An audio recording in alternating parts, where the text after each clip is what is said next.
We're going to talk to Harold right now. He's got a question about property tax. Welcome to the show, Harold. Thank you, Brian. Thank you for taking a call. You're welcome. What can we do for you? All right. I'm a licensed handyman, and I LLC'd myself back in 2006.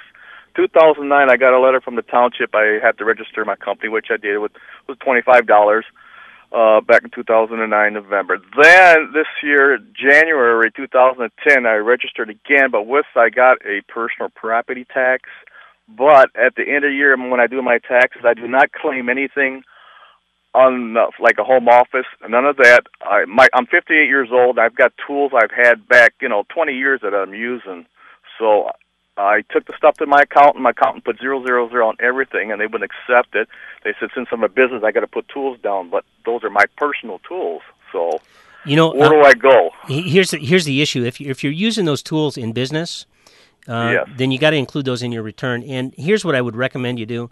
John Catoni does taxes not only in relation to the Michigan Department of Treasury, but also the Internal Revenue Service and the local taxing authorities.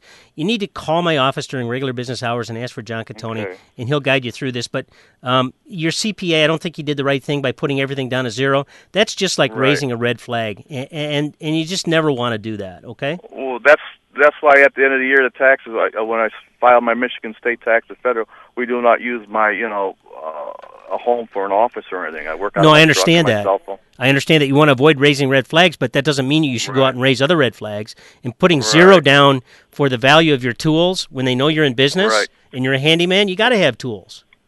Okay? Yeah, but even though they're my personal tools, you know what? That I accumulate, you're using them in business. All right. Okay. So there's just no easy way around it.